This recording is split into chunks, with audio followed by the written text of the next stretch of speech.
मित्रों, आशा करती हूँ कि आप लोग ठीक हैं। चले हम प्रार्थना में बने रहें। प्लीज़ इस चैनल इसको ज़रूर सब्सक्राइब करें।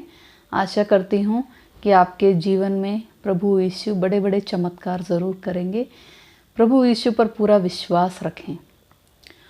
तो आज हम ध्यान करेंगे मत्ती 21 से, जहाँ पर हम देखते हैं कि यीशु मसीह के यरूशलेम में विजय प्रवेश करते हैं और जो नबियों ने कहा है वह सच होता है।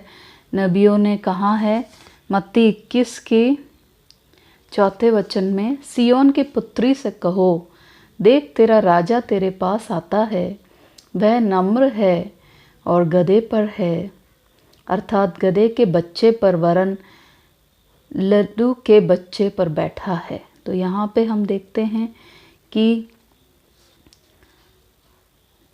यीशु यरूशलेम में प्रवेश करते हैं और सारे नगर में हलचल मच जाती है और सब कहने लगे कि ये कौन है, और भीड़ के लोग कहने लगे कि यह गलील के नासरत का नबी यीशु है। तो यहाँ पे हम देखते हैं कि यीशु गधी पर और उसके बच्चे को लेकर यहाँ पर चेले गधे के बच्चे को लाकर उन पर अपने वस्त्र डाले और यीशु मसीह उस पर सवार हुए और भीड़ में सब लोग एक राजा की तरह यीशु मसीह का स्वागत कर रहे थे। और उन्होंने अपने वस्त्र मार्ग में बिछाए, दूसरों ने पेड़ों से डालियां काटकर मार्ग में बिछाई, और जो भीड़ उसके आगे चल रही थी और जो भी उसके पीछे चल रहे थे पुकार के कहने लगे, दाऊद की संतान को होशन्ना, धन्य है वह जो प्रभु के नाम से आता है, सर्वोच्च स्थान में होशन्ना। तो ये देखते हैं कि यीशु मसीह असलियत में हम सब सारे मानव जाति की रक्षा के लिए आए, एक राजा की तरह आए और यहाँ पे यरूशलेम में सब उसका स्वागत करते हैं पूरे मन से और होसन्ना गाते हैं। तो वही हम देखते हैं कि पिता परमेश्वर ने यीशु मसीह को इस भूमि पर मनुष्य रूप में भेजा ताकि हम में से हर एक को जीवन दान दे, रक्षा का मार्ग दिखाएं। तो मेरे प्रिय मित्रों, जैसा हम हर वीडियो में डिस्कस करते हैं, चलिए हम प्रार्थना करें कि इस धरती पर ज़्यादा से ज़्यादा लोग इस प्रभु यीशु मसीह के सुसमाचार को सुने, जाने, यीशु मसीह को अपने हृदय में आमंत्रित करें और सबके जीवन में यीशु नए कार्य करें। तो हम आगे मत्ती 21 की 12वीं पद में देखते हैं कि वहाँ पे मंदिर से व्यापारियों का निष्कासन यीशु मसीह कैसे करते हैं। यीशु मसीह जब मंदिर में प्रवेश करते हैं तो जो मंदिर में लेन देन कर रहे थे उनको उन्होंने निकाल दिया और सराफों की मेज़ें और कबूतर बेचने वालों की चौकियों को उलट दिया और उनसे कहा, लिखा है मेरा घर प्रार्थना का घर कहलाएगा, पर तुम उसे डाकुओं की खोह बनाते हो। आजकल हम देखते हैं कि आजकल क्या हो रहा है, चर्च में क्या हो रहा है, काफ़ी लेन देन हो रहा है, पर हमें प्रभु को देना चाहिए। पर प्रभु के जो भी कार्य कर रहे हैं बहुत ज़रूरी है कि वो लोग प्रभु से पूरे मन से, और यहाँ पर प्रभु यीशु गलत रूप से लेन देन करने वालों को मंदिर से निकालते हुए हम देखते हैं, और जो व्यापार कर रहे थे मंदिर में वो प्रभु यीशु कहते हैं कि मेरे घर प्रार्थना का घर कहलाएगा। तो आज भी हमें प्रार्थना का घर मंदिर है जहाँ पे हम प्रार्थना करें पूरे मन से, पूरी आत्मा और सत्य से। यही बाइबल हमें सिखाती है, ना कि डाकुओं का एक खोह बना हो वहाँ पे। यही यीशु मसीह हमें कहते हैं कि वहाँ आगे 14 वचन में कहती है, तब अंधे और लंगड़े उसके पास मंदिर में आए और उसने उन्हें चंगा किया। मंदिर ऐसा स्थान है जहाँ पे प्रार्थना करें और चमत्कार हो और सब चंगाई पाएं, सबके जीवन में चमत्कार हो, उनके जीवन में नए नए कार्य प्रभु करें। और वहाँ पे विश्वास की एक जगह है जहाँ पे बुराई की और दुनिया में जो गलत काम हो रहे हैं वो कभी भी मंदिर के अंदर प्रवेश नहीं करना चाहिए। यही बाइबल हमें यहाँ पर सिखाती है। तो यहाँ पे देखते हैं कि आगे हम पढ़ते हैं कि जब मुख्य याजकों और शास्त्रियों ने उन आश्चर्य कर्मों को जो यीशु मसीह ने किए देखा और बच्चों को जो मंदिर में ये पुकार रहे थे, दाऊद की संतान को होसन्ना, तो वे क्रोधित हो गए और उन्होंने उससे कहा, क्या तू सुनता है कि ये क्या कह रहे हैं? यीशु ने उनसे कहा, हाँ, पर क्या तुमने यह कभी नहीं पढ़ा, शिशुओं और दूध मुँहे बच्चों से तूने अपने लिए स्तुति कराई है।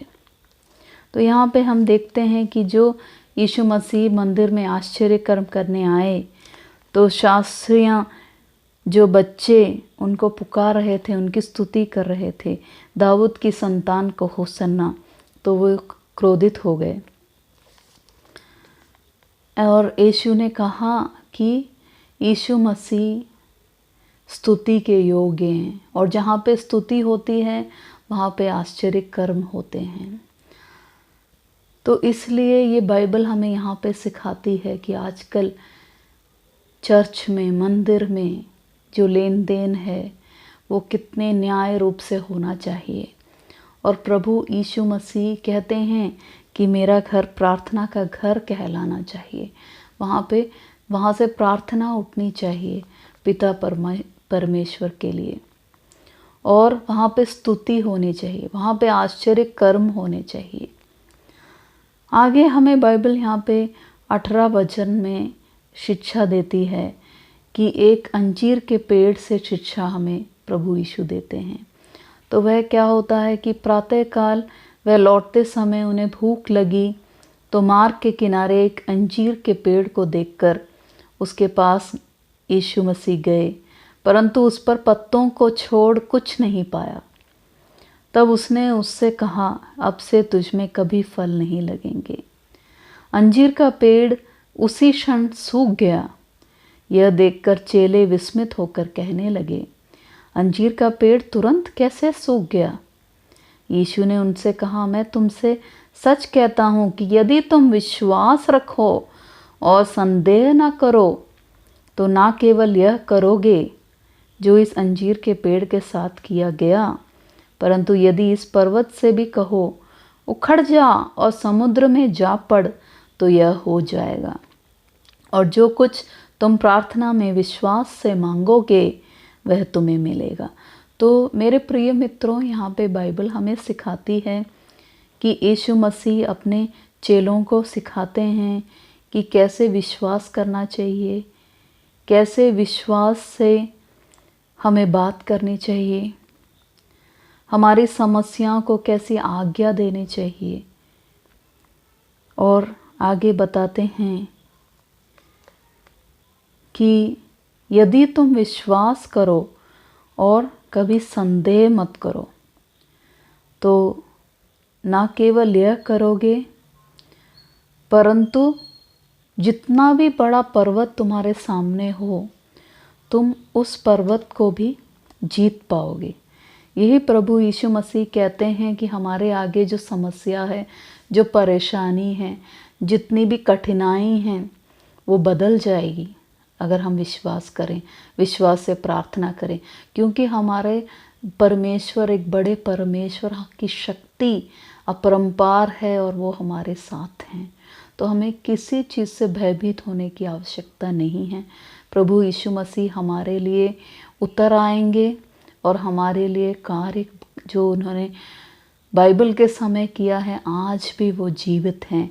और आज भी हमारे जीवित मसीह हमें रक्षा देने के लिए, हमें सुरक्षा देने के लिए, हमारे साथ बने रहने के लिए, हमें जीवन का मार्ग दिखाने के लिए हमेशा हमारे साथ पवित्र आत्मा के रूप से बने रहते हैं। तो यही परमेश्वर हमें सिखाते हैं कि मेरे बेटा, मेरी बेटी, अगर तेरे सामने जितनी भी बड़ी पर्वत हो, पर्वतों जैसी मुश्किलें तुम सामना करने के लिए तुम्हारे आगे आए, तो तुम घबराओ मत, तुम डरो मत, तुम पीछे मत हटो, पर क्या करो, उस पर्वत से कहो, क्या कहना है, उखड़ जा और समुद्र में जा पड़। तो उस पर्वत को तुम आज्ञा दो कि वह निकल जाए, उखड़ जाए और समुद्र में जा पड़, तो यह हो जाएगा।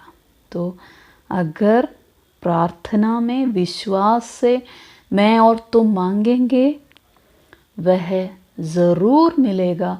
यह प्रभु यीशु मसीह का हमारे से वचन है, और बाइबल का वचन हमेशा सच्चा है, ये बाइबल हमें सिखाती है।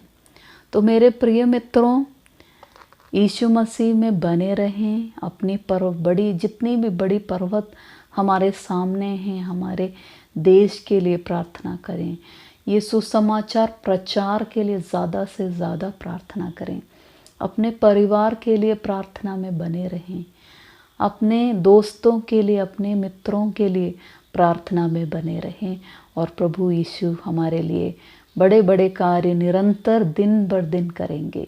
Be blessed.